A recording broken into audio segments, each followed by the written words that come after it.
Hello everyone, welcome back to my channel. So again फिर हैं हम एक न्यू वीडियो के साथ। जैसे कि मैंने पीवाईक्यू, सिलेबस एंड आपके important topics with YouTube recommendation की सीरीज में दो compulsory subject of BBFI and BMS cover कर दिए हैं एंड एक जनरल इलेक्टिव का सब्जेक्ट जो कि बीबीएफआई एंड बीएमएस दोनों के लिए ही है। लास्ट आपका एक थर्ड कंपलसरी सब्जेक्ट रह गया था जो कि दोनों ही डिफरेंट है। बीबीएफआई के लिए सेपरेट कोर्स स्ट्रक्चर है, थर्ड डीएससी का कोर्स, एंड बीएमएस का अलग कोर्स स्ट्रक्चर है। बीएमएस, सबसे पहले इस वीडियो में हम बीएमएस का थर्ड सब्जेक्ट डिस्कस करेंगे जो कि है फंडामेंटल ऑफ मैनेजमेंट। ठीक है, उसका पीवाईक्यू एंड इंपॉर्टेंट टॉपिक्स निकालते हैं यूट्यूब, देखते हैं कि कौन कौन से चैनल्स अवेलेबल हैं अभी, राइट। फिर नेक्स्ट वीडियो में मैं आपको बीबीएफआई का थर्ड कंपलसरी सब्जेक्ट डिस्कस करूंगी। सबसे पहले मैं आपको स्क्रीन शेयर करती हूँ। ठीक है, तो यहाँ पे मैंने ना ओपन कर लिया है बीएमएस का फंडामेंटल ऑफ मैनेजमेंट का सिलेबस, राइट।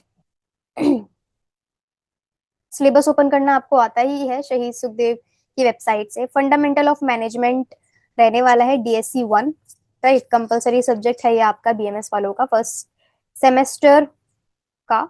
ठीक है, सबसे पहले यूनिट में इंट्रोडक्शन टू मैनेजमेंट पढ़ना है, सेकेंड यूनिट में planning and decision making, unit 3 में ऑर्गेनाइजिंग, डायरेक्टिंग एंड कंट्रोलिंग के बारे में पढ़ना रहेगा, यूनिट 4 में आपको contemporary perspective of Indian management thoughts के बारे में पढ़ना रहेगा।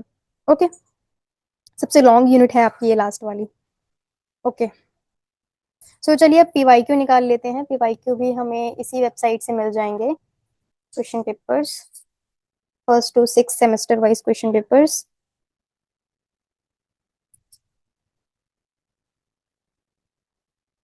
NEP, NEP, NEP, BMS, NEP, semester 1। यहाँ पे आपको जाना है फंडामेंटल ऑफ मैनेजमेंट। ठीक है, 15 अप्रैल 2024 को ये अपडेट हुआ है। लास्ट ईयर जो आपका सेमेस्टर 1 का पेपर था, राइट, उसका ये पेपर है। 90 मार्क्स का रहेगा, 3 आवर्स की ड्यूरेशन रहेगी। 5 attempt any 5 question, all question carry equal marks. कोई भी 5 क्वेश्चन आपको इसमें अटेम्प्ट करने हैं और जितने भी क्वेश्चन हैं सब इक्वल मार्क्स के हैं। ओके, तो 90 डिवाइड बाय 5 कर लो, तो पर क्वेश्चन आपके उतने मार्क्स का है। क्वेश्चन नंबर 1 देखोगे तो इसमें Arun Kumar is the vice president marketing of a juice manufacture company. The company plans to launch a new line of organic juices. GM Production informs Arun that machinery which was being imported for the project has been damaged during transit. The competitor were also planning to launch similar product. ठीक है, question number 1 का ए part है, explain the steps of decision making that can help in making effective decision in the given situation. ठीक है, तो एक आपको ना यहाँ पे केस दे दिया गया है एंड उस केस के अकॉर्डिंग आपको यहाँ पे क्या करना है, स्टेप ऑफ डिसीजन मेकिंग को क्या करना है, क्लासिफाई करना है। ठीक है, तो जैसे कि जो पहली यूनिट थी इसमें इंट्रोडक्शन था, ठीक है, डिसीजन मेकिंग आपका ये टॉपिक है, तो ये हम इसमें मार्क कर लेंगे। अभी आप नोट डाउन करके चलिए, फिर हम सिलेबस में 1 बाय 1 एक बार ढूंढ लेंगे। ठीक है, ये रहा, फोरकास्टिंग एंड डिसीजन मेकिंग का टॉपिक है ये आपका। ठीक है, nature of decision making, types of decision making, ये सारे के सारे आपको मुझे यहीं पे मिल गए। डिसीजन मेकिंग प्रोसेस, उसके अकॉर्डिंग आपका ये फर्स्ट पार्ट दिया गया है।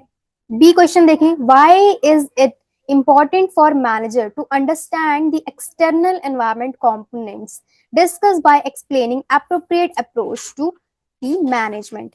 इसमें आपको देखो एक्सटर्नल एनवायरमेंट के कंपोनेंट्स क्यों इंपॉर्टेंट है। ठीक है, सिग्निफिकेंस पूछा है यहाँ पे, तो सिग्निफिकेंस आपका यहाँ पे एनवायरमेंट, एनवायरमेंट से रिलेटेड जो भी टॉपिक रहेगा वो हम इसमें इंपॉर्टेंट मार्क कर लेते हैं। तो अभी मुझे इसमें कहीं नजर नहीं आ रहा है, बट आप मार्क कर लीजिए, आप इस सिलेबस में ढूंढोगे क्योंकि कोई भी क्वेश्चन है ना सिलेबस के बाहर का तो बिल्कुल भी नहीं आएगा। ठीक है, सिलेबस के अंडर ही आपकी ये चीजें आएंगी। ठीक है, एक्सटर्नल एनवायरनमेंट का सिग्निफिकेंस एक तरीके से पूछा है, and discuss by explaining appropriate approach to the environment. Question number 2 देखेंगे तो, in a fast changing business environment planning में नॉट बी फॉलोड बाय सब managers, would you subscribe to this view, justify by explaining different types of plan. तो यहाँ पे देखो planning के बारे में पूछा है, प्लानिंग आपका यूनिट नंबर 2 में आता है। ठीक है, तो यहाँ पे nature, important, types, level of planning, ये सारी की सारी आपको गिवन है, सिग्निफिकेंस भी आपको गिवन है। तो ये आपका उस सेकंड यूनिट से रिलेटेड क्वेश्चन है। बी पार्ट देखेंगे तो, leadership skills makes directions effective, what is the differentiate between leading and directing, what principles of directing should be followed for effective management.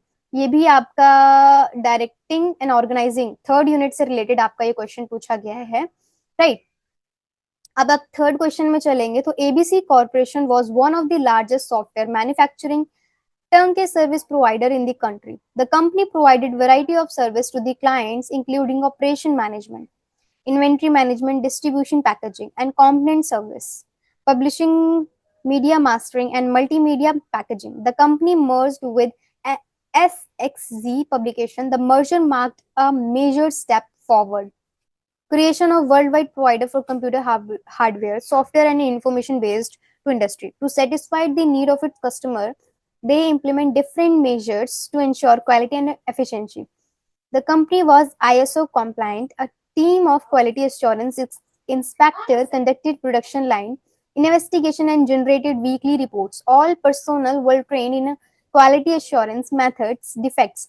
To avoid misleading by employees, utilized scanner to conduct barcode inspection. All electronic artwork was proofed and shown to the clients before sending to press. Assembling kits were sampled and testing were based on diagram illustrating the method by which products were to be packaged. The company prides itself on the ability of its control measure to keep defects to minimum, maintain high product quality and ensure the customer satisfaction.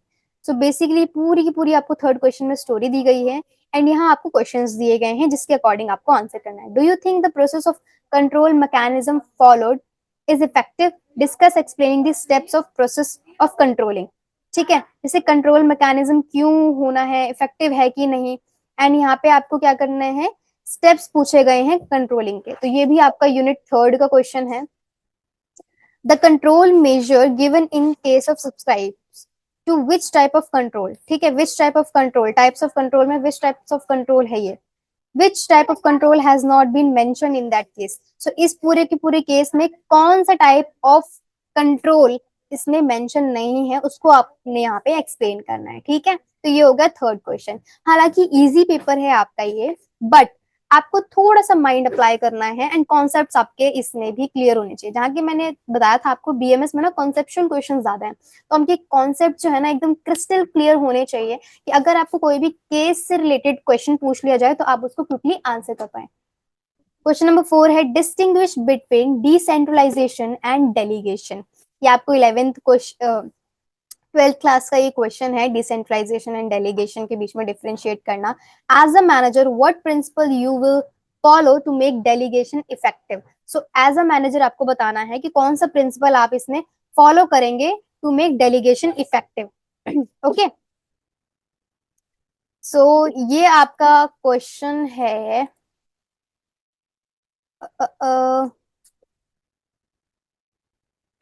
Okay, classical behaviour management, quantitative approach, modern approach.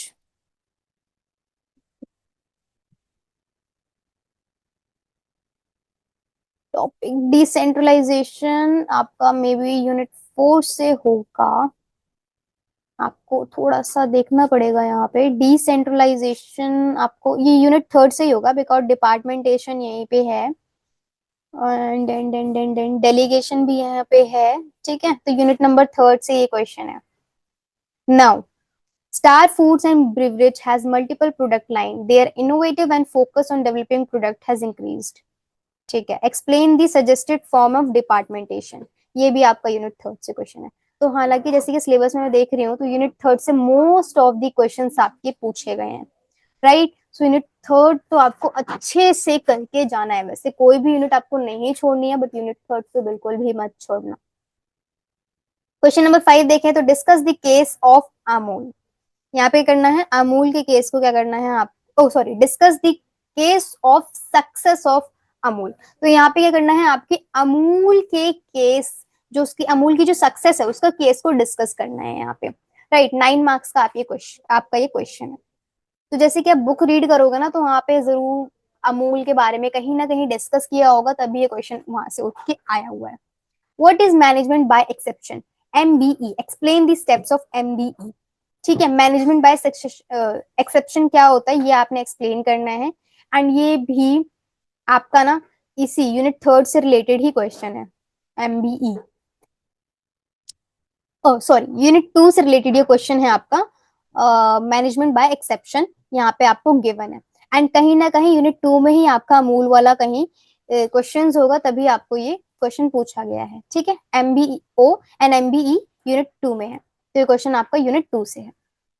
Right notes on any three of the following, public private partnership, sustainable development, Gurukul education system, या फिर production linked incentive. सो कोई भी three topics आपको यहाँ पे क्या करने हैं, एक्सप्लेन करने हैं या फिर उनके नोट्स बनाने हैं। ठीक है, सो ये पूरा का पूरा आपका बीएमएस का क्वेश्चन पेपर था लास्ट ईयर का, फंडामेंटल ऑफ मैनेजमेंट का। हालांकि इजी पेपर था, बट द थिंग इज काफी ज्यादा कॉन्सेप्चुअल था। आपके कॉन्सेप्ट्स बहुत ज्यादा क्लियर होने चाहिए to answer that type of question. So thank you so much everyone. अगर फिर भी कोई आपको नीड सपोर्ट चाहिए होगा मेरी साइड से, या फिर कोई हेल्प चाहिए होगी, तो definitely comment and I will just help you. And thank you so much for watching my video.